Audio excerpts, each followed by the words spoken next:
Welcome aboard! We will be your guides during this magical journey into the movies. It's the perfect job for us because we love the movies. It's showtime! Ready when you are, CB! Action! Welcome to Monoreel Radio, episode number 329. I'm Sean. And I'm Jackie. And we are here this week to review and discuss Black Widow as preparation for sitting and enjoying Thunderbolts later this week. I am so excited for this movie. I've been excited for it, but I have not seen one bad review yet. Everybody is absolutely loving it, and they're really touting it as like Marvel's back with a bang. Well, it's been kind of hard to sit on this one, right? We've been wanting to talk about this film for quite some time. It's been out now for 4 years, but once we knew that it was basically the origin story for Thunderbolts, we chose to sit on it. That's not always an easy thing to do for us. We've been excited to revisit this one. Yeah, because I really haven't watched it a lot since we've seen it and in theaters, and not because I didn't enjoy it. I remember really loving this when we came out of the theater, but I think I was sort of afraid because I also loved Captain Marvel in theaters, and then I rewatched it and I was like I remember we got out and I think I called it one of my top 5 Marvels, or I may have even put it in the top 3. You put it in the top 3. And then I was like, what was I thinking? That's not even my top 10 right now. Like, granted, there have been so many other films that have come out since that would have edged it out anyway. But like that one, after you watch it with a different set of eyes, I was like, this is not great. This is like not one of their best. And I was afraid that that was going to happen with Black Widow because I love Natasha so much. So I didn't want to, have that amazing theater experience ruined.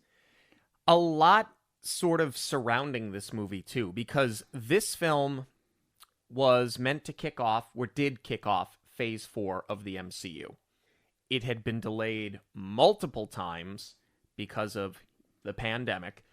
It was pushed over a year, and then of course the controversy, I think basically what led to what seems at this point at least like the end of the relationship for both Scarlett Johansson and Disney.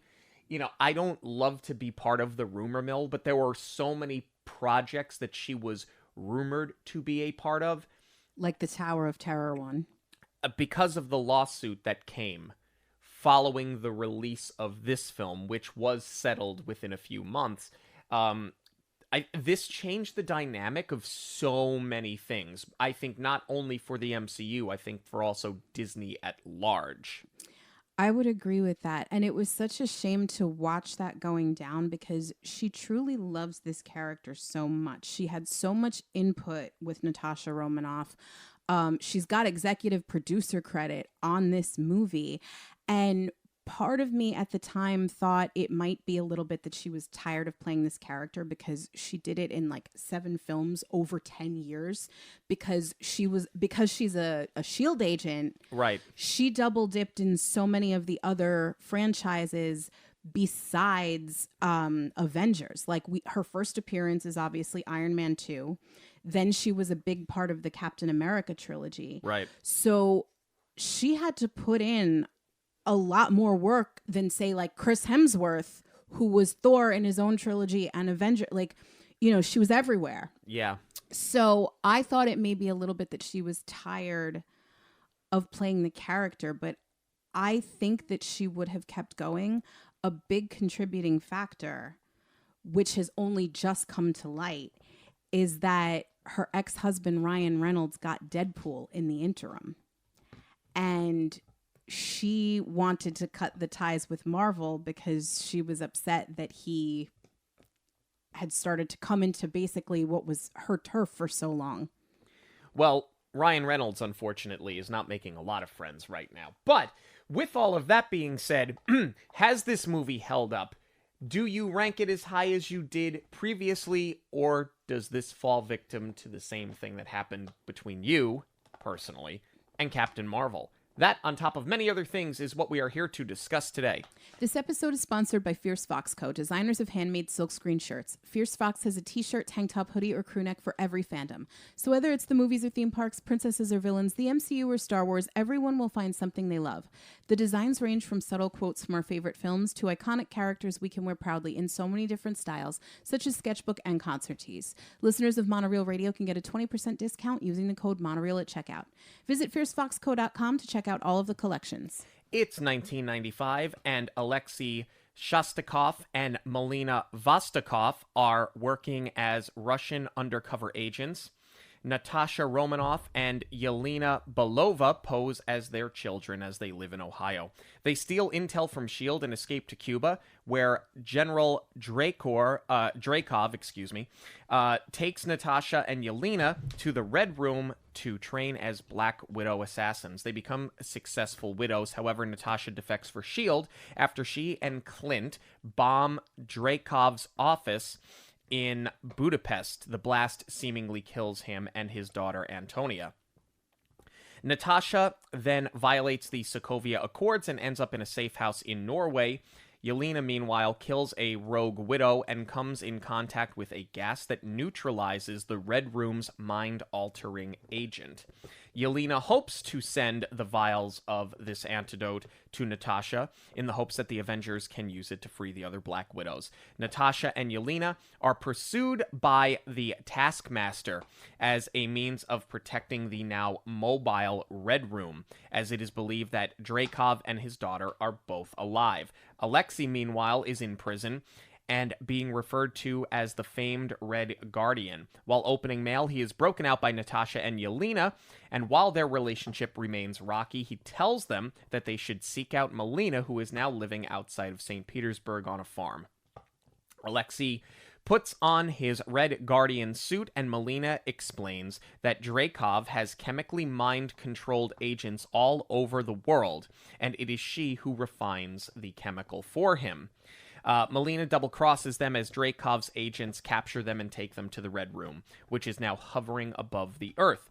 Natasha convinces Melina to help them defeat Drakov and free the widows. They use face-swapping masks to help Natasha infiltrate Drakov's office, while Melina frees Yelena and Alexei. Drakov reveals that the Taskmaster is in fact Antonia, and that he used widow technology to save her life and turned her into the perfect weapon. Natasha tries to kill him. However, a pheromone lock was installed in all widows, protecting him from any defectors. Natasha breaks her own nose, severing the olfactory nerve to prevent her from taking in the pheromones, and she attacks him. Alexei, meanwhile, fights Taskmaster, while Melina destroys a Red Room engine to initiate a controlled crash. Drakov unleashes the widows on Natasha. However, Yelena exposes the antidote to them, ending their attack on Natasha.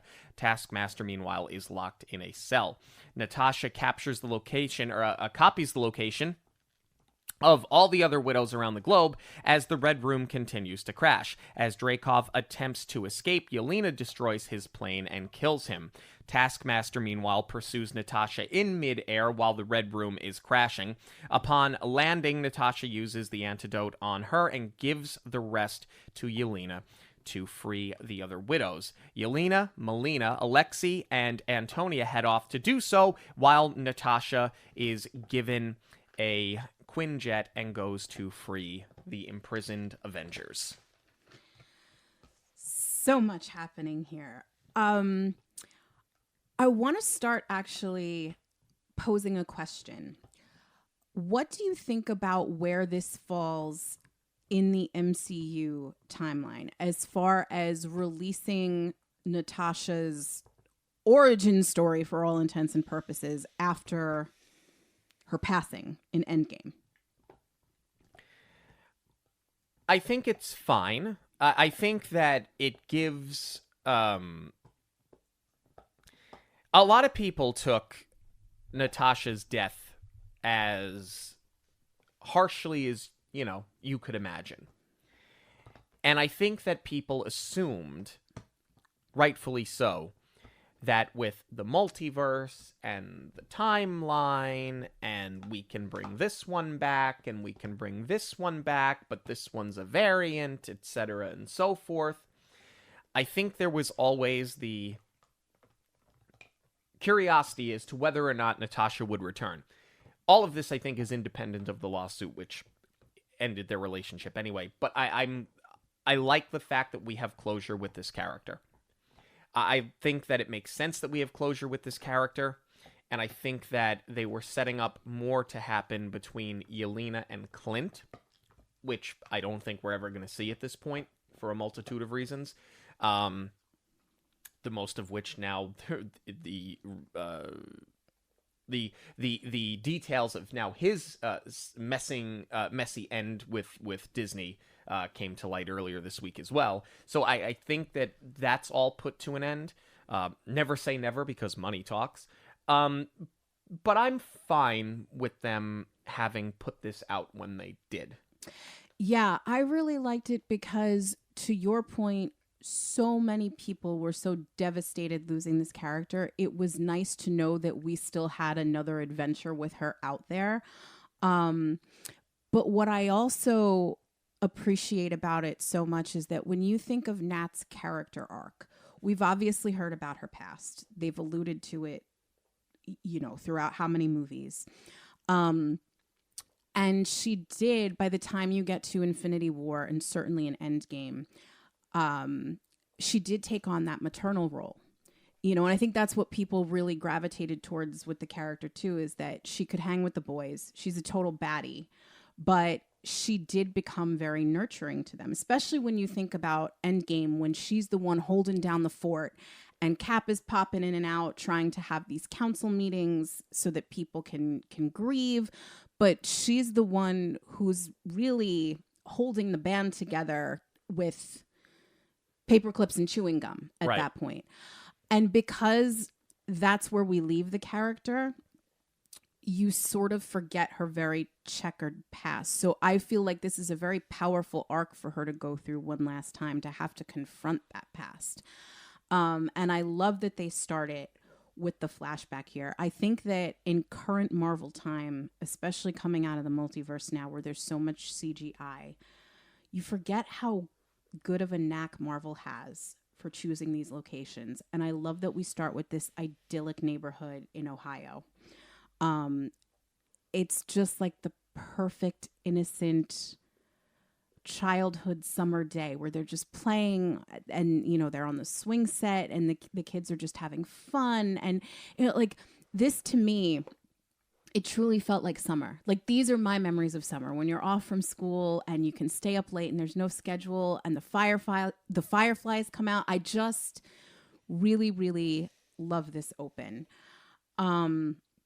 You get a fun little Easter egg from Yelena right away, because they ask her what she wants for dinner and she says mac and cheese. And they end up calling back to this in Hawkeye, because that's what she's making when she breaks into Kate's apartment. So I thought that was a really fun that was really fun to catch this time around, a line that seemingly means nothing, and that's what Marvel does so wonderfully too. They will build off of it. You immediately know that something's off though as soon as Alexei comes home. Yeah. And we know that Natasha was taken from her family, but the first time watching this, I couldn't remember if it was done when she was a baby. I thought so, but I was like, wait, is this it? And I'm not sure if it's more sad the first time you see this, thinking this is the family being ripped apart, or knowing that they were never really her parents. Yeah.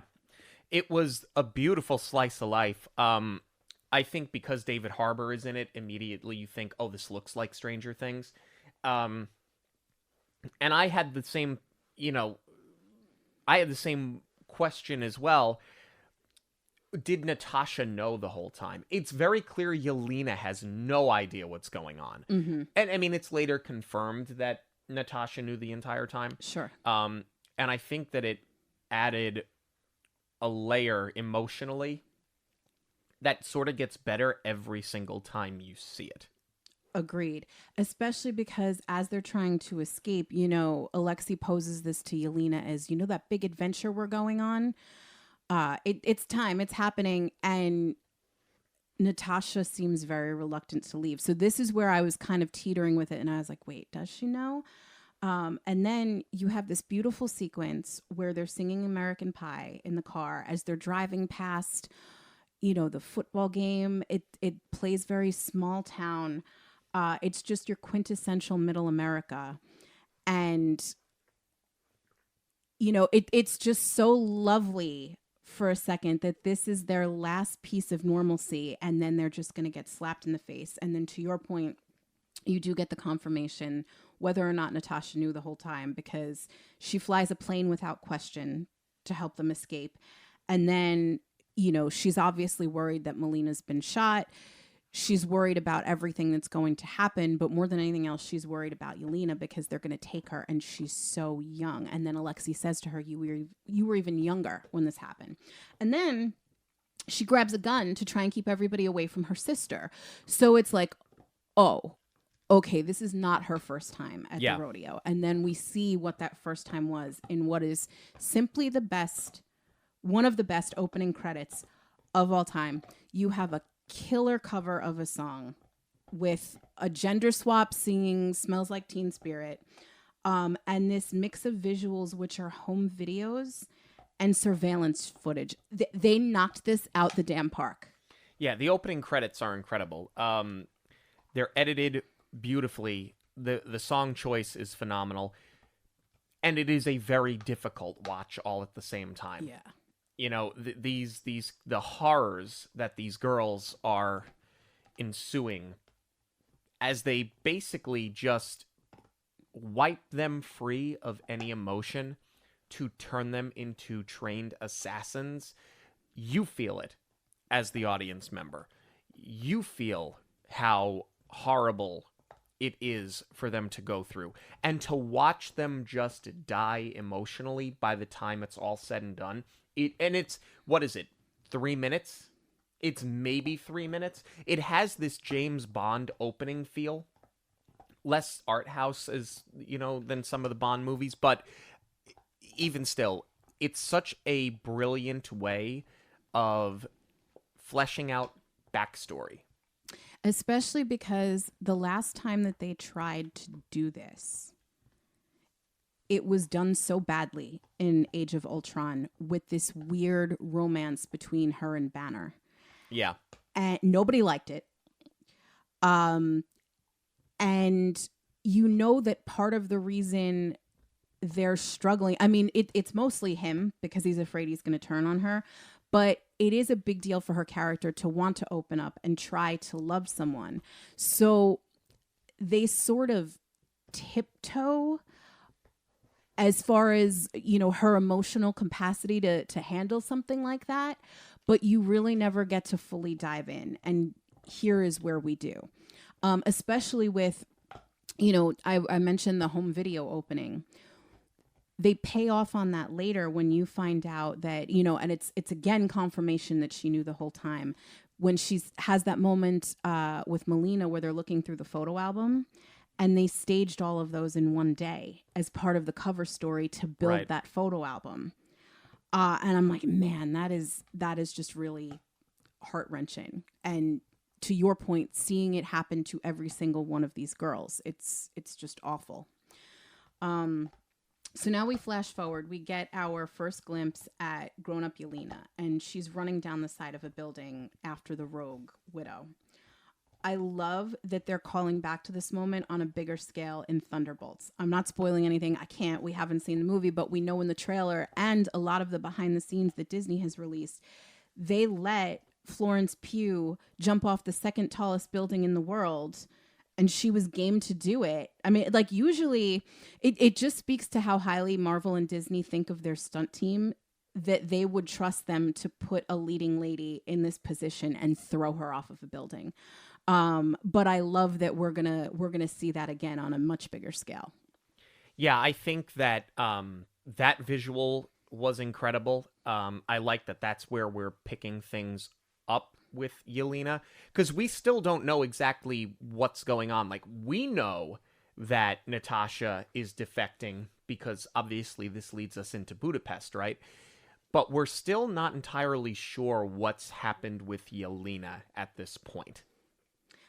Right, because, I mean, we know they've never kept in touch. Like, Right. Natasha's never brought up anything from her past other than that she was taken. So really, we've had no idea who Yelena was at this point. I want to talk about Budapest because, so Natasha's on the run at this point. This is right before Infinity War when they put the band back together.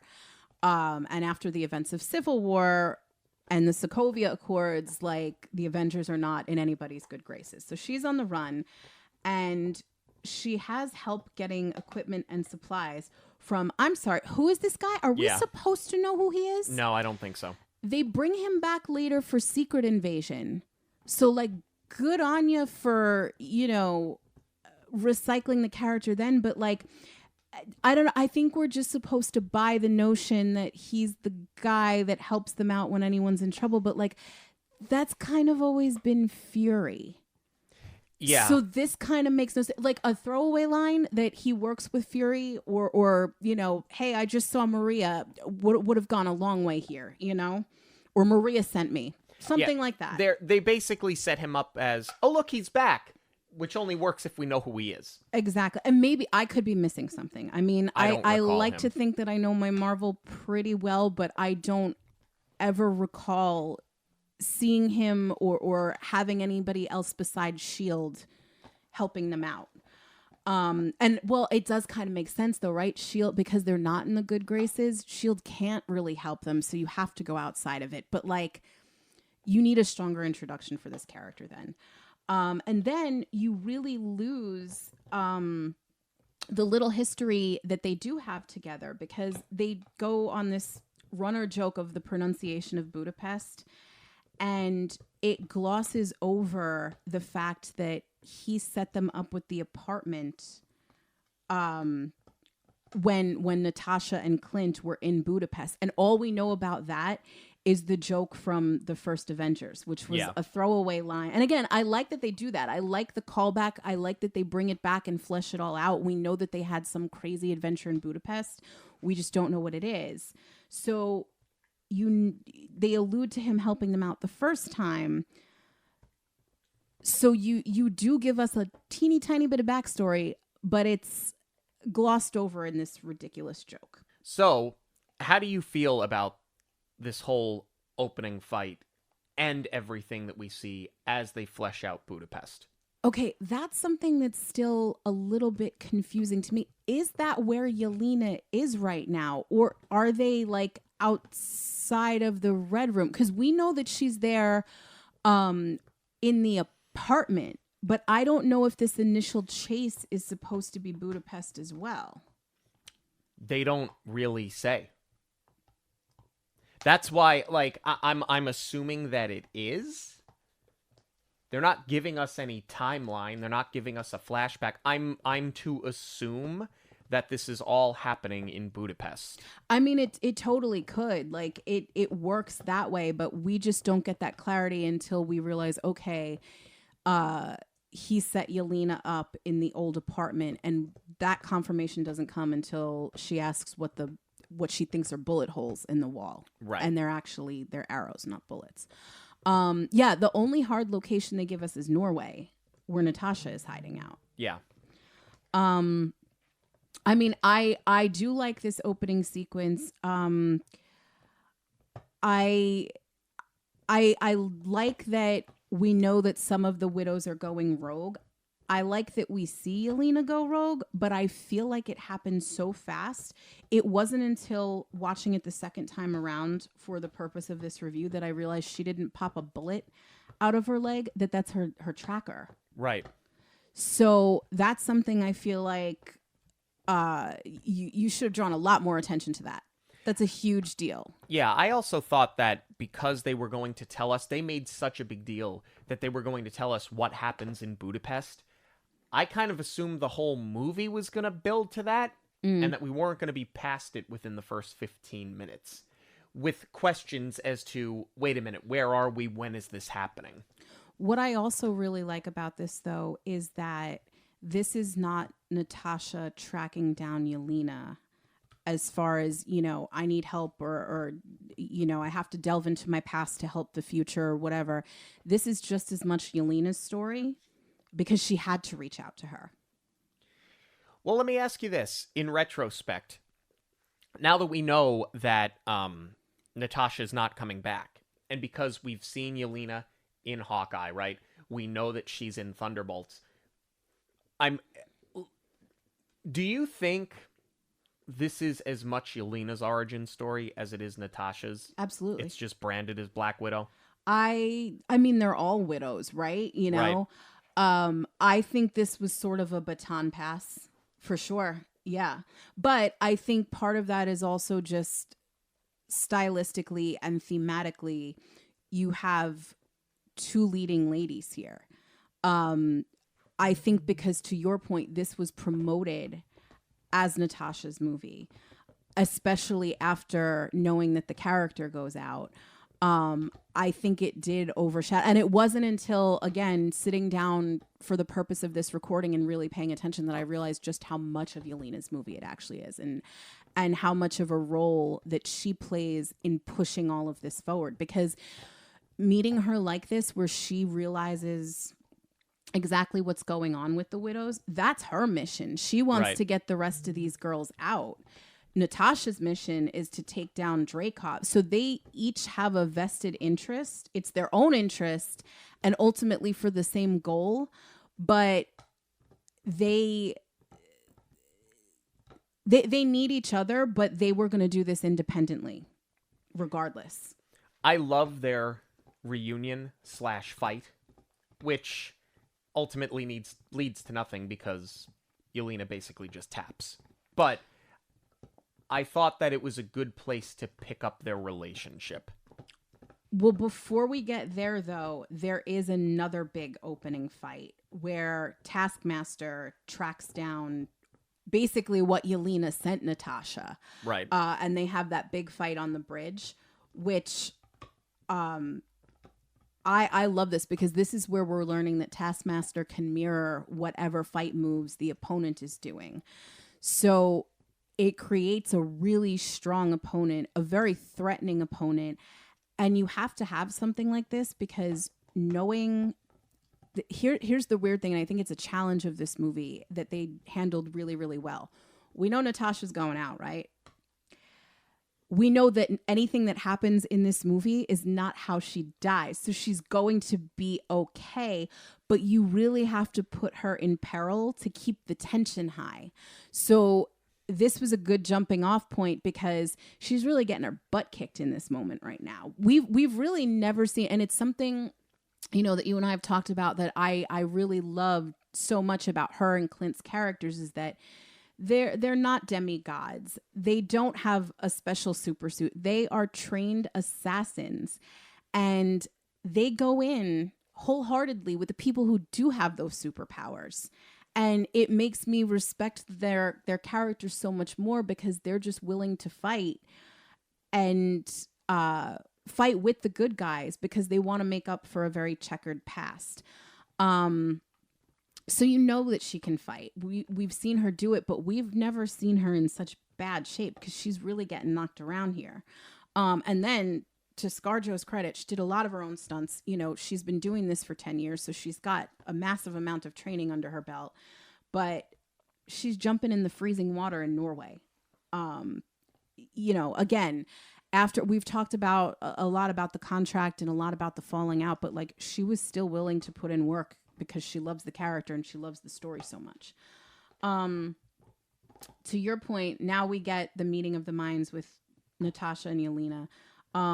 This fight is done so well because it's not like we saw with Deadpool and Wolverine where like everybody was just like, they're in the suits. We got Hugh Jackman in the yellow suit and they're going to fight each other.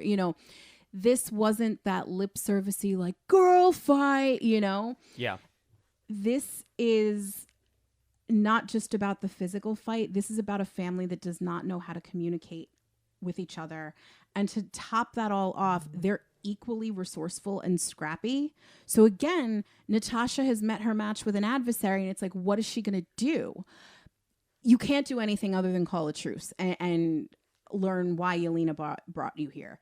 So I think this is such a strong opening. And then, you know, like we talked about, we get that set up and all of the history comes out, how of what her and Barton did do in Budapest. And I love that they built out that story that seemed like a throwaway line for comedy. Yeah. And we also get confirmation that this destroying the Red Room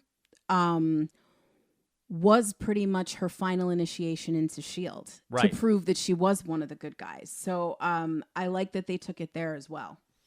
Yeah, I thought that the way that they moved the timeline forward there filled in a lot of gaps and answered some questions. I thought that was really smart. I like the chase with Taskmaster that happens after, you know, because ScarJo here is driving around with these vials, not realizing that she has the vials. So it's all unbeknownst to her. And so I kind of had wished, like in retrospect as I'm watching it, like I wish Natasha would have reacted a little bit more to that. Because I feel like they were planting something that they didn't entirely pay off on. Right, because Yelena does explain what they are, that it's the antidote for the mind control. Right. But all of that to be said, it's a good pursuit. I like how they escape. And then, and it should come as no surprise to anybody watching this, the two of them, Florence Pugh and Scarlett Johansson, their chemistry is unreal. I love the dialogue. I love the subtle digs. Maybe my favorite line in the movie is as they're talking about what their checkered past was and how they were trained to be killers. Yelena says to Natasha something to the effect, I'm paraphrasing, "You're the killer on the cover of the magazine. You're the hero." To these other like it is such a well-written, well-delivered line. And what I like here is that there's still this sort of tug of war where you know that they're playing for the same side here, right? Ultimately, they want the same thing. But Yelena carries such a level of distrust in Natasha, which, like, we sort of understand why. But on the other hand, like, we've seen how Natasha tried to protect her even as kids, and none of this was in her control. I just think it sets up a really great conflict here, because now they almost have to reluctantly work together the rest of the film. Right. Well, we see that almost immediately after their first fight when the widows break into the apartment, because, you know, Yelena is catching Natasha up on everything. And Natasha really has no reason to trust her just yet, but she kind of has to put her faith in her to get out of the apartment, because even though this was hers at one point, Yelena's currently living there. She's the one who's going to know how to get out. She's the one who's got the motorcycle stash. So Natasha kind of just has to go with it. But even as they're fighting off the other widows, there's no communication. There's not a plan. There's not, I'll take this one, you take that one, which is kind of how Natasha and Clint always fight, because they know each other so well and they have that partnership. These sisters don't, or they're not even really sisters. So they know that the other one is capable and they don't really have to worry about each other too much making it out. It's just kind of like, I'll see you on the other side. And to your point, they are forced to work together. So then Natasha does start trusting her when the widow terminates herself. Yeah. Because for all Natasha knows, Dreykov is gone. There shouldn't be a widow program anymore. So she's certainly not buying. This is why she's having trouble believing all of the mind control stuff that Yelena is telling her. Now she sees it with her own two eyes. And Yelena calls her on that. Now do you trust me? And then to your point, There's a lot more that Natasha gets called on. I think these rest stop scenes are probably some of the most powerful in the film, and certainly my favorite. I love that Yelena, and part of this is Marvel poking fun at itself. So I love when she calls her out on the pose. You're such a poser. And, she's like, you do it with the hair and it's very funny, but it does drive home a really big point, and the alludes to the bigger point that Yelena is making, is that I was out here the entire time. You never looked for me. You're off saving the world with the rest of them. And she, because the childhood was very real to Yelena, she's looking at this with like younger sibling syndrome of like, you just didn't want your baby sister tagging along. And Natasha is kind of like, where is this coming from? You're not really my sister. So it's a great dynamic that's all playing out as she still is being the older sister because she's treating her wounds. So there is still that love there that is connecting them. And that's why this conversation is so powerful. And to your point, I love that she calls her out about the magazine covers. But, it's something that like, this is part of Natasha confronting her past. Like, she truly believes that what she's done with the Avengers is good, and that it can not negate all the bad that she's done. It's just that she has done so much. She really wants to avenge herself ultimately. So she's never really thought twice about selling out, which is what Yelena is accusing her of. She doesn't look at this as selling out. She looks at it as she's been doing the right thing. But for Yelena, who's been trapped, like, this is the worst thing that Natasha could have done. Especially because, we get an added layer of Yelena knows the truth that Natasha thought she did the right thing. She thought that she took out Dreykov. Not only did she not succeed with that, she wrote off Dreykov's daughter as collateral damage, which is a throwback to something that Loki said. Again, I don't know if this is part of like comic backstory because I've not read them, or if it's another line that they decided to branch off of. If it was just a random line and they did all of that, like, it's pretty incredible. But Yelena knowing the truth that Natasha's reputation is not exactly what it is, and she's really not made up for anything because these two are still alive and she's hurt one of them very badly. Yelena's argument is just completely justified. And while all this is going on, you sort of forget that there's two other characters that we were introduced to earlier in the film that are inevitably going to come back in. And I think it's the right point in time where they sort of inject the idea of the Red Guardian again. Right, because they do bury the hatchet with each other. I think Yelena is sort of willing to forgive Natasha for not finishing the job and not knowing that they're still alive, but she's definitely harboring some resentment as far as you still never came for me. Especially because she's also grappling with the fact now that, like, this is her first taste of freedom because she was mind controlled. She didn't just do the Widow program like Natasha did.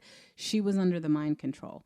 So her first act of independent thought, besides buying the vest for herself, is we're going to team up to go take everyone out. And they need the Red Guardian as a piece of that puzzle because since Natasha went through the Red Room, it's been completely revamped. She doesn't know where it is. So they have to go and track down Alexei, who has fallen out of favor with Dreykov and is now in the gulag. I love that he's talking about this character, the Red Guardian, as this great adversary to Captain America. I love how he gets called out on, well, wait a minute, when you were around, Captain America was on ice, so there was almost no way that you could have been an adversary to him. I think it's hysterical that he actually does get the action figure sent to himself, which obviously is how Natasha is going to communicate with him. but you kind of think that he's making up this great character in his own mind, but the fact that they actually had the action figure with the little like trumpet sound, he actually was revered in Russia, much like a Captain America. It adds a layer of comedy that I didn't know that we needed, but totally works at the same time. It is so brilliant because he's the perfect counterpart to Captain America. Like when you think of Steve Rogers going through the star-studded man with the plan sequence, he's reluctantly buying into this hype. And he's like, you know what? If this is how I can be a part of it, I'll put on the suit, I'll do the dance, and I'll shake the hands and kiss the babies. But he doesn't really want to do it. Red Guardian fancies himself as that person. Yeah. He would have been the person willing to do that the entire time, but like he never really got his shot. So I love that he's reliving his glory days as like a never was. It's hysterical. But you know, he does show that he's got the brute strength because, you know, they're doing the arm wrestling in prison, and you know, he's proving to be the strongest man there. And then some guy who's physically larger than he is, that you think is going to put him in his place, Red Guardian just breaks his hand. So you know that even though he's talking kind of delusional, he really has the ability to tap back into that muscle. And it's so brilliant that they use him for comedy here because they're doing all of this, and then when they eventually bust him out, you know, and it's a gratuitous prison break scene. We've seen it 1,000 times. They get on this plane with him, the helicopter, and, you know, of course they crash it, and he's like, you should have taken an Avengers one. But, like, while he's on there, they're just playing him off as the deadbeat dad. Yeah. And he's totally owning it. I think it's absolutely hysterical. It's so great. Like it just it layers the relationship so much, especially when you factor in not just that they've not been a part of each other's lives for so long, but who it felt real for, who's willing to admit that it felt real. There's just such an added dynamic, and they do also try and pepper in the comedy there because, you know, he makes that tasteless joke that they make in almost every movie about it being that time of the month for a female that's angry. It's been done. It's old. It's tired. It was never really that funny. But here they flip the joke on its head, and it totally gets its due because we all know that the Black Widows are sterile and they cannot reproduce because their organs are taken from them. It's part of what comes along with their training and you know, going through the and that's something that does come out in Ultron, I believe, that they don't want you to have aspirations of starting a family. You totally need to be dedicated to the cause. So they eliminate that choice for you. So I'm really glad that they touched on it here. The only thing that I wish they would have expanded upon is that, and this I feel like would have tied it all together a lot more. They address the fact fully that they can't have children, but they never really address how the Black Widows are, or how the widows, I should say, are totally sexualized. Because when you think about our first intro to Natasha in Iron Man 2, I remember sitting in the theater watching Iron Man 2, which I believe is to the day that we are recording this is when it premiered. It was May 7th. Or at least when we got to see it in theaters. Right. But in the second one with Black Widow's appearance, I fell in love with the first Iron Man. And I remember when they brought her in on the second one, I was like, oh, here we go. We're putting ScarJo in a tight costume and adding her into the mix and making her fight here. Not knowing where they were going to take this character that I completely fell in love with. However, a big part of the Widow's success is that they were sexualized. They were, presented in such a way, or even like when you think of Nat's intro in Avengers, where she's in the tight dress with the heels, and then we realize she's a total baddie. that's sort of what they used to get what they needed out of people.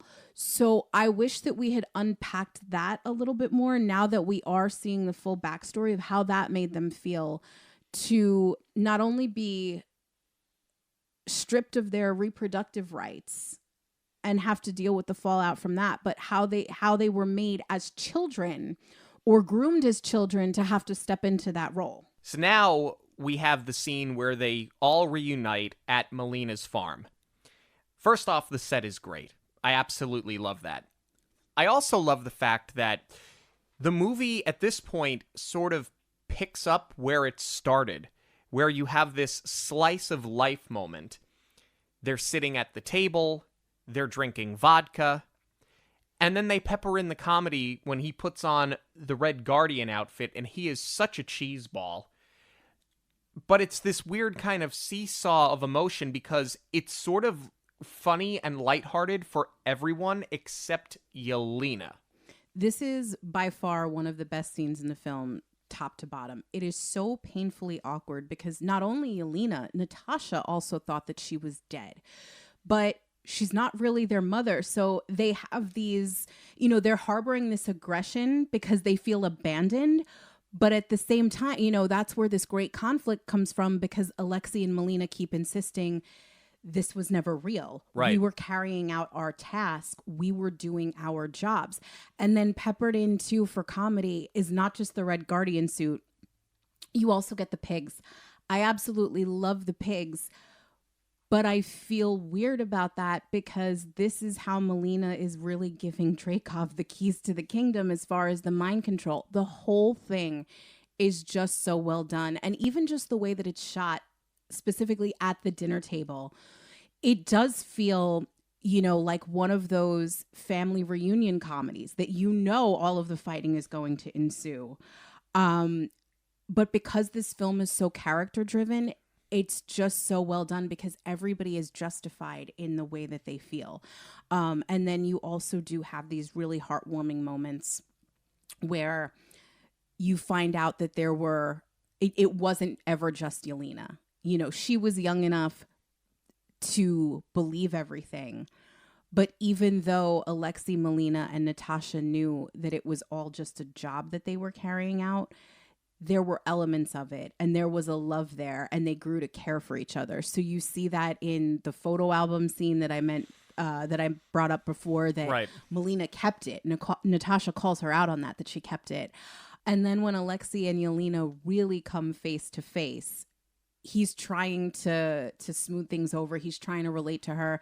She tells him, get out. And then he starts singing American Pie because that was her song. And you don't need anything else any more than that. They both sing it together. It's just such a sweet moment. These two are on fire in this scene together. It's amazing. Yeah, I think this is the scene that makes me the most excited for Thunderbolts. Yes. Quite honestly. And then Melina seemingly turns on them because she's still working for Dreykov, right? The agents come, they infiltrate the farm because she sold them out, or so we think. And then you see that the reason why Dreykov's been able to stay literally off the radar is because he is now above the radar with the Red Room. And I love the fact that he's sort of stolen Avengers technology. Yeah. And has used it for himself. I like the fact that we circled back around to this idea and that it wasn't something, because this is a big problem of mine in the prequels in the Star Wars trilogy. There's technology in episodes 1 through 3 that don't exist in 4 through 6. And I'm like, well, wait a minute. How is the technology better before Vader was a thing? So I like the fact that they didn't go over the top with tech. They didn't make it so advanced that it's unbelievable that the Avengers didn't have it first. I thought that was really cool. I don't know what I was expecting for the Red Room, but certainly not this, that's airborne now. I mean, I think I always picture, and I think that's sort of what they set up the first time that Natasha destroyed it. It's like an underground, it's totally secret location. But I was absolutely not expecting it to be hiding in plain sight above them. And I absolutely love, our peek into it as they're being captured and taken in. I love the Widow choreography. Yeah. We've seen a little bit of that in the flashbacks in Ultron. We've seen a little bit of it here, like in the opening credits, but I love seeing it like fully fleshed out, and you can just tell that these are a bunch of baddie women that have been weaponized, and they're in total sync with each other. Yeah. I love the scheme too. The face swap. It's really good. I mean, I know that you love the movie Face Off, and you hold it in very high regard. Off. That walked so that Black Widow could run. It was amazing. Didn't see it coming at all the first time we saw this. I thought that was really smart, and I love the pheromones. The fact that Dreykov thought to include that in every Widow so that they could never actually turn against him. It's brilliant, and it's evil, and it's malicious, and I am here for it. Excuse me while I silently gag. It is. You are right. I agree. But it comes off. I don't know if this was intentional in the direction or it was a choice that the actor made. It's screaming pedophile. This is so uncomfortable to watch, especially because he has to get close to Natasha so that she can get the scent. But the way he's leaning over her and into her, it's just so uncomfortable and disgusting. Well, it's predatory. I kind of think that was the point. It's very intentional either way, but like it also, I think just because of the implications that these girls are taken when they're so young and their reproductive organs are ripped out, there is a real ickiness about it. And maybe I'm thinking too much about the pedophile aspect of it, but there is a world where that's the read on this scene, and I think it was a little bit intentional. But it does set up this incredible moment where Melina had told Natasha, there's a workaround, you're gonna have to sever the nerve so that you can't smell. The olfactory nerve, yeah. And she's trying to get Dreykov to do it. She keeps baiting him. She keeps insulting him. And I mean, of course, this is all years of rage pent up and she's letting him have it anyway. But she's trying to get him to punch her. And he's so weak, he doesn't do it. So now, as if she's not enough of a baddie, she's got to break her own nose. I would have rather her just do that. I think her trying to get him to punch her, I get it. But first off, he's going to know not to do that. But I think that it doesn't do her any service. I mean, she does it on her own anyway. Mm-hmm. I wish they would have just cut to the chase and let her be the baddie that she was. I mean, she couldn't let him know right away, though, because she also had to figure out how to hack into his system. So if she broke her nose and that was the tell of she knew exactly what was going on, he's never going to give her the information that she's trying to get. So that's why if it seems like it's dragging out a little bit, she did have a bigger goal in mind with taking him out. The other thing is that this is also cutting back and forth with the rest of our main cast because everybody has their own separate goal. Melina has to take the ship down. Yelena's going to free the widows. And Alexei, this was so brilliant because here's where you get your comic relief. He's still in full, I'm the Red Guardian. I've not missed a beat even though I am seriously out of shape. He's fighting Taskmaster. He does not know that Taskmaster is going to mimic everything that he does. So he's essentially fighting his own enormous ego. It is so brilliant that this all comes to a head with these two. Yeah. But I think personally, the end, I mean, this is basically my note to end the movie. I think it just drags. I think the end of this movie, the Red Room crashing, the destruction, this all just takes way too long. And I understand that we're going back and forth between Yelena, Melina, Natasha, Alexei, but it's way, way too long. It also, and I mean, maybe this is an odd critique because we're talking about an Avengers movie, but I do feel like this takes me out of it a little bit because, you know, as I've said, and I just said it, a little while ago. What I love about Natasha so much, and Clint by extension, they're for real. They're assassins. If this was a Thor movie, I wouldn't question it. I know everybody hates it, but in Iron Man, when he saves everybody in the plane crash, he's got the super suit. He can fly.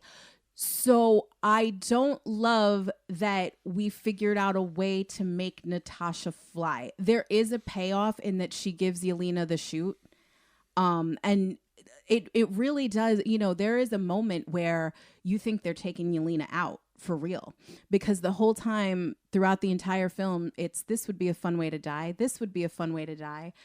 Her final moment, she says this was fun.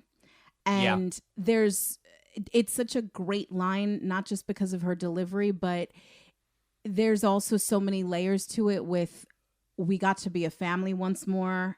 And this was like the time of her life, fighting besides her family. So I like the misdirect that they were going to take her out, but there was also that really great moment where Natasha does get her the chute. But I agree with you. It drags a bit, and it's a little bit too far-fetched, I think, for this character. Yeah, and basically, at this point, Natasha's fighting Taskmaster, like, kind of fighting in midair, and then they both crash, and from, like, the moment they crash, it's just like okay, here's the antidote, we're done. Like, if you're going to drag out a fight, I would have rather you dragged it out on the ground. You don't even have to go crazy. It could be 2 minutes. Instead of the seemingly 15 minutes it takes to crash the Red Room, I just think that it's... Her getting the antidote is anticlimactic. Because number one, she's going to get it the whole time anyway. And it seemed like they took their time to crash this thing just to rush to get her the antidote as soon as she hit the ground. I disagree, though, because, Natasha doesn't want to fight her anymore. So they weren't going to do another battle on the ground. Anything that happens in the air is because Taskmaster is still trying to come after her, and she's trying to defend herself. And there's only so much she can do as they're flying through the air. They weren't necessarily going to waste a lot of time because... Natasha knows, first of all, she knows who's under the suit now. She's no longer an enemy. And this was also a major part of Natasha's character arc, was doing right by this girl that she had written off as collateral damage. And that's the whole point of this film, is that she has to face her past. She thought joining the Avengers and fighting alongside them was enough, but she had to kind of clear her own name. And I really love the way this ends with the four of them. They kind of put their hands in. And there's no big, lengthy, we should have kept in touch the whole time. There's no apology. There's nothing needed. It's just kind of like they have no obligation to each other because they're not blood relatives, but they have a newfound respect, and they can be a chosen family now because they've all dealt with their past and their own issues. Yeah. Well, as you said, they've dealt with their own past. They've dealt with their own issues. And obviously, there is a lengthy history and a lengthy past that got us to this point. So you'd think that there would be Easter eggs abound in this film. Where in the Film is brought to you by our friends at Where in the Park, a seek and find card game that you can play in your favorite parks, whether it's Disney or Universal, SeaWorld, or more. Where in the Park challenges you to spot those little details that so many can miss. To order your game packs, visit monoreelradio.com and click our affiliate link for a 10% discount today. So what I found was not a Marvel Easter egg. What I found was a straight up Disney Easter egg. Is it a hidden Mickey? Better. Oh. This will tug at your heartstrings. When the film begins and it's 1995 and you get that Americana slice of life summer, we all used to love watching our favorite television shows, and even though it was the summertime, you still blocked out time when you knew that the Disney afternoon was coming on. On the television, in the house, the girls are watching DuckTales. I missed that? You missed it. Oh my gosh. Wow. Nice catch there. That's a really great little Easter egg. perfect timing to 95. Like, Yeah. that's great. That's really great. Well done, Disney and Marvel. So I have a little bit of a behind the scenes factoid, which will be not news to anyone who has seen Avengers Assembled. Assembled. They do the making of one of the very few things on Disney Plus that does show you the behind the scenes with how they make these movies. So Black Widow has its own episode. It was a really great watch. So if you love this movie, I highly recommend checking that out. But one of my big takeaways, the Gulag. I definitely noticed and appreciated that it was a practical set build. So 10 out of 10, you spent the money and it shows. But I love that I got confirmation of that because they showed how the production designer worked with the stunt choreographer so that they could build a safe set to perform on when they're doing, this helicopter breakout scene. But what stood out to me more than anything else, and it was just so painful to learn, for the snow, because they were shooting in London. They didn't actually shoot on location in Russia. They were shooting outside of London. They used salt for the snow. And as we know, it rains a lot in that area. So they spent, I think it was 4 days laying the salt out for this scene and, clumping it together and making it look like the snow. And then it got washed away in a big storm and they had 4 hours before shooting to put it back together. But it still looks amazing. Let's talk about our cast here. We've talked about Scarlett Johansson multiple times as we've reviewed other Avengers and Marvel films. Well, I do want to hit on, though, this was the completion of her story. I wouldn't say it was necessarily her character arc because this is the middle of her story. But I think that this was so... I think this totally did her character a justice because it was a great blend of who we know Natasha to be. I believe how she became the nurturing maternal figure to the rest of the Avengers because of this, because she realized what family really meant to her and that really besides her best friend Barton, there are other people in her life who she's willing to let in. So I think this was the perfect blend of what we knew her past to be and seeing it play out and the future of the character. Let's talk about Florence Pugh as Yelena. Obviously, I think you can argue that she may be the biggest star in Thunderbolts because I think she's the one that has the most runway ahead of her. I thought that Florence Pugh was great in this film. She was serious and heartfelt and heartbreaking when she had to be, but in the lighthearted moments, she was able to pull it off too. I love this character, and I am so excited to see what they do with her moving forward. Couldn't agree more. I mean, we know that she's an immensely talented actress, but what surprised me here was not how good she was, but how much she disappeared into the role. Like, I believe Yelena as a full-fledged person. I'm not thinking, oh, hey, cool, the girl from Midsommar got cast in an Avengers movie. Like, she earned her space and she took it and ran with it. I absolutely love what she did with this character. And I think she's the most endearing character in this film. What's really to her credit, too, she's a firecracker on her own without stealing the limelight from ScarJo. It was a great balance between the two of them, and the chemistry together was fantastic. David Harbour plays Alexei, the Red Guardian. He was absolutely spectacular. We love him in Stranger Things, and what I was interested to learn for this was, for the 4th season of Stranger Things, he had already grown his beard out and he had put on a substantial amount of weight, which, if you watch Stranger Things, you know why that's the case. They shot some of this movie in reverse because he had to lose that weight to portray his younger self. So the slice of life stuff that you see in the beginning, they shot after everything else, so that he had to lose 60 pounds over the course of filming. Jeez. to be ready to go to play the younger version of himself. He was spectacular. You know what? That's actually really good for story too, because they're not acting opposite ScarJo and Florence Pugh yet, because they have the younger actresses in as the children.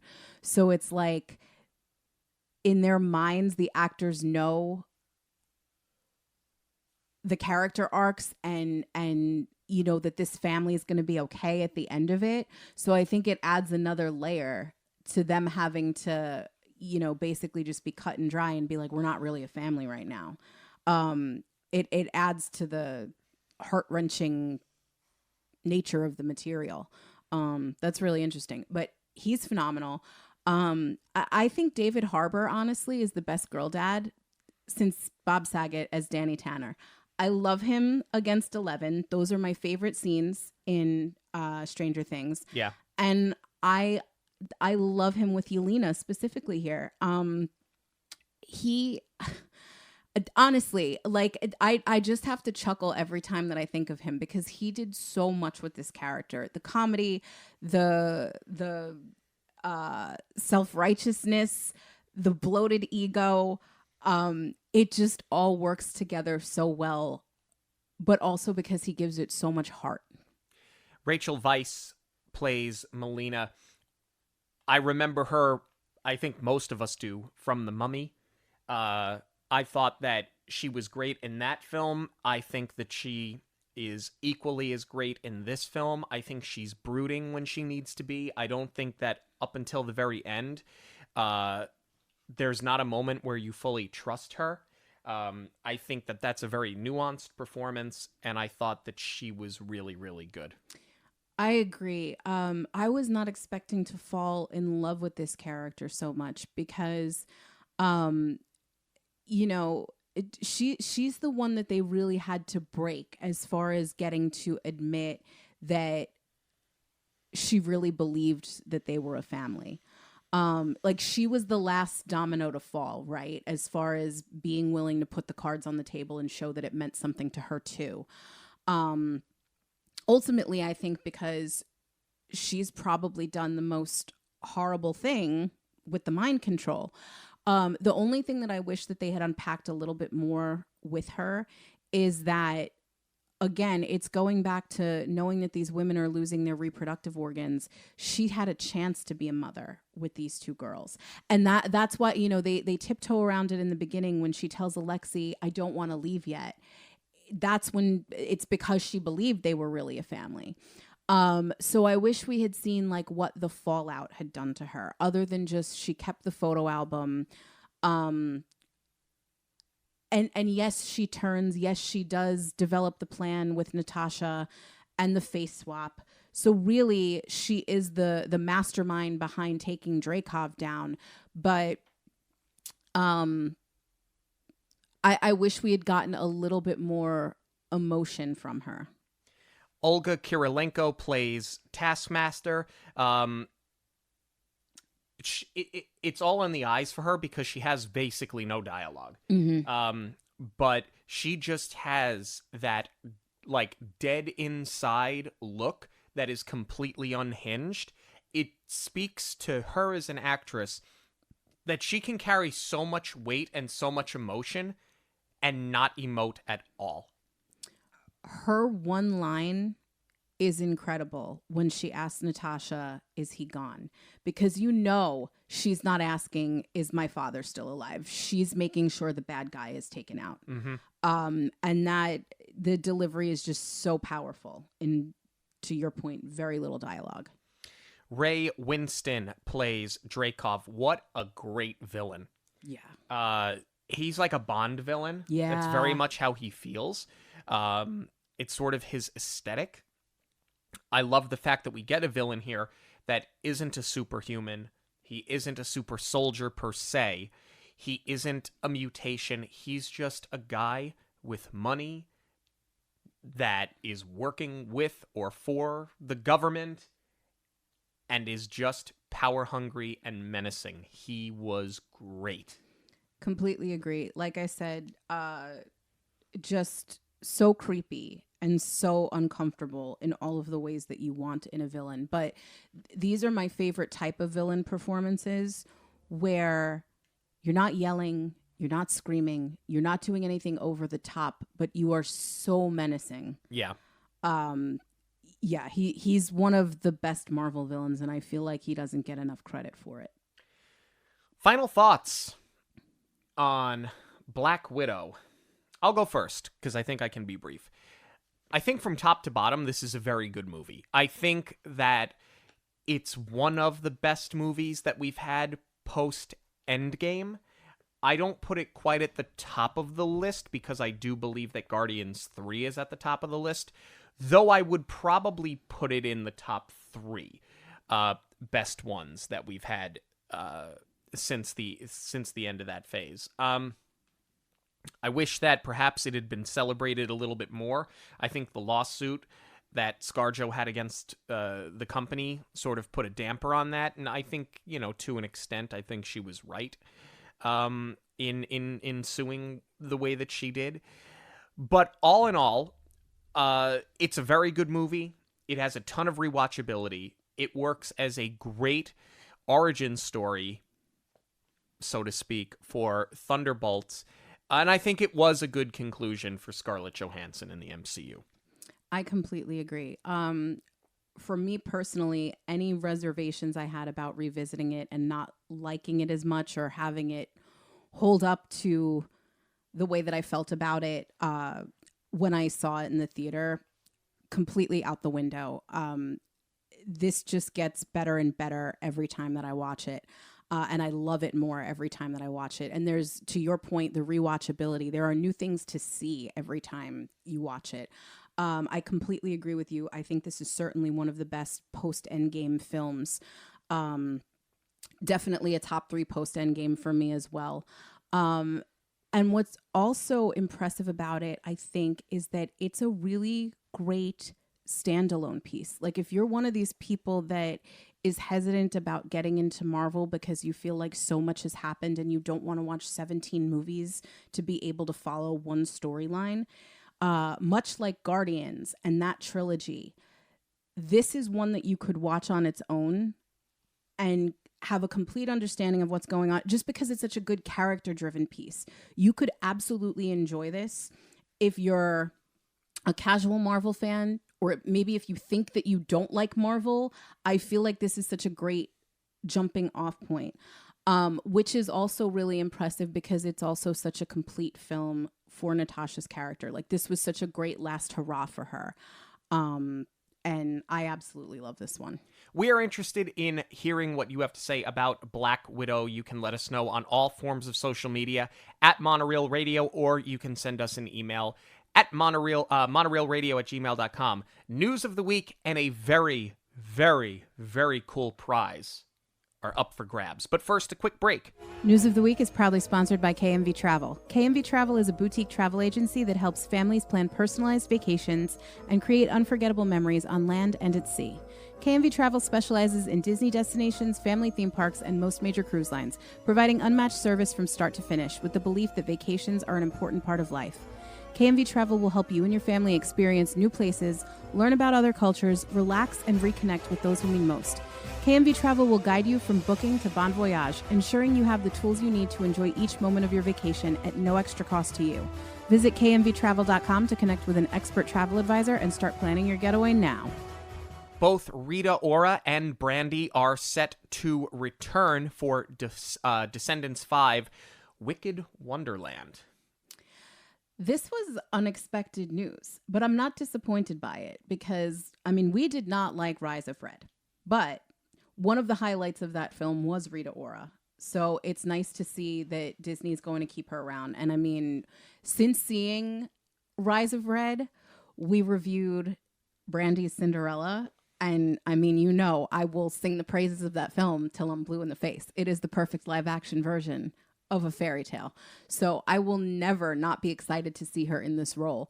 What was interesting to me about it is that, since Thunderbolts is coming out, a lot of the interviews that I've seen, they're talking about taking a step back and less is more, and they're going to focus on the films but not do as many, and thank goodness they finally heard us. So I feel like this is sort of a response to less Marvel TV shows, and they're going to start putting their budgets into DComs again.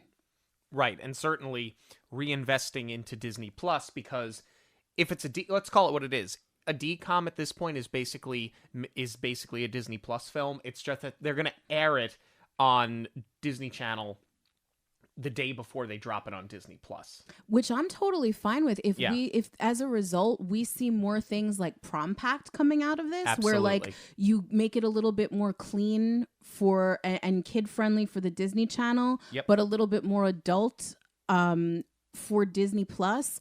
I think that's a really smart move, especially because you can put a bigger budget. You can, as evidenced by this, you get the bigger name talent to be in these DComs now. We also have some new details about the Beak and Barrel, which is going to be the Pirates of the Caribbean themed lounge opening at the Magic Kingdom in Walt Disney World later this year. Now, we don't have an opening date yet. It says coming soon, later this year.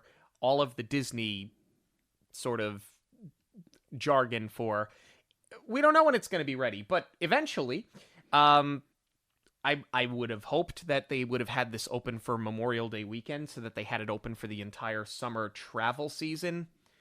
I would assume, and I don't like the rumor mill, I would assume by July 4th, I think once you get peak travel season, you'll have it.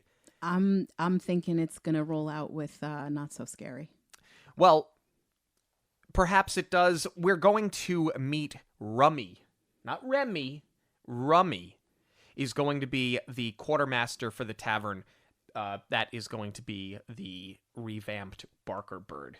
I'm so excited. Like, I was already excited, but they gave us a little bit closer look at the concept art. Like, before we had only seen very wide shots of it.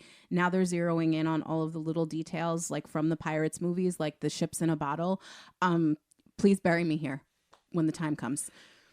So we have two rooms in this tavern. The main room, the central space they're calling it, is called the Mess. They also have what they are calling the captain's quarters for those who want a taste of the finer life. What I'm curious to see with the captain's quarters, if it's going to be the finer things in life, if you want the finer life, is it going to be higher end options when it comes to food and beverage as opposed to what will be in the Mess? Is that to imply that it's going to be an adult only lounge? I think that's the subliminal messaging here, is that one is more adult and one is more kid friendly, which is, it's not a bad thing. No, it would be really, really smart, I think, of them to go that route.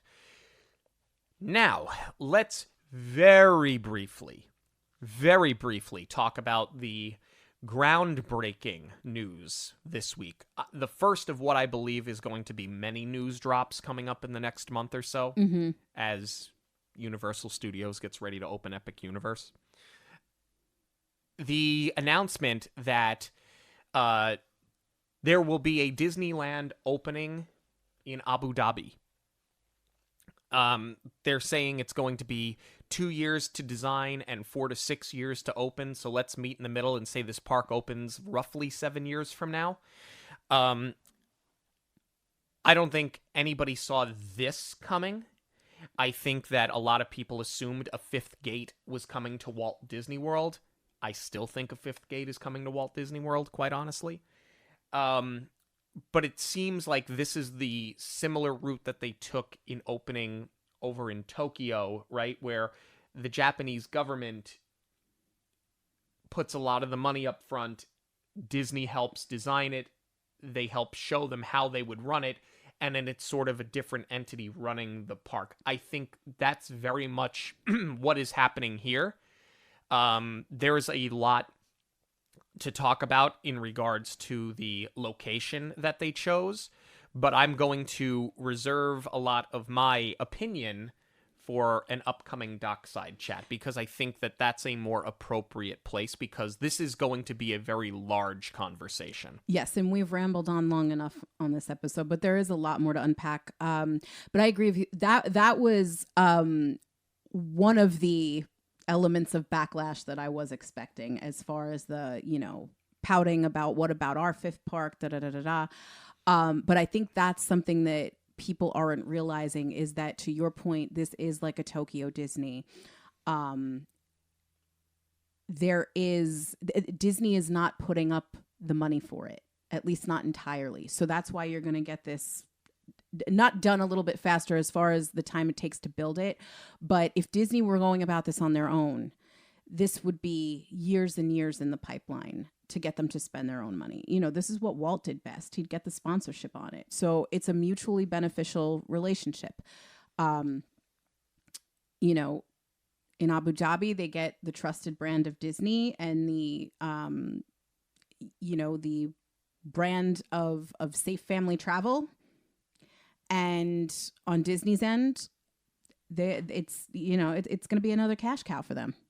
Yeah, and it's money that you certainly hope they can use to reinvest into the domestic parks to help fund some of the other projects that are coming down the pipeline. But more on that later.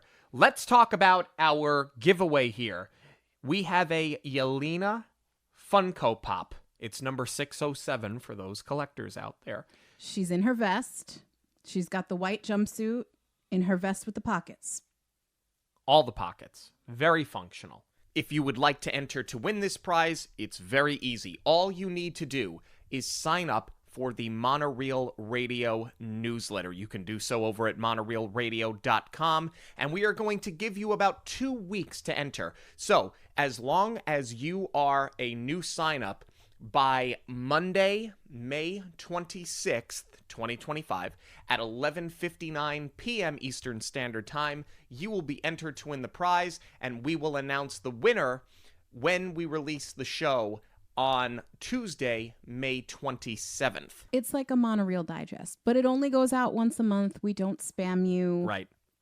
Honestly, more than once a month is too much of a time commitment for me, so I promise that's all it's ever going to be. Good luck to all that enter. Thank you so much for joining us this and every week on Monoreel Radio. Monoreel Radio will always be free, but there are many ways that you can support the show. Please give us a rating wherever you listen to your podcast. Join the conversation on social media at Monoreel Radio on all major platforms. Share your favorite episodes with family and friends who may enjoy them. And of course, book your next trip with Jackie. Links to everything can be found at monoreelradio.com. We all get one story. Make yours a magical one. On behalf of Monoreel Radio, we'd like to thank you for joining us. We'll see you at the movies, the stuff dreams are made of.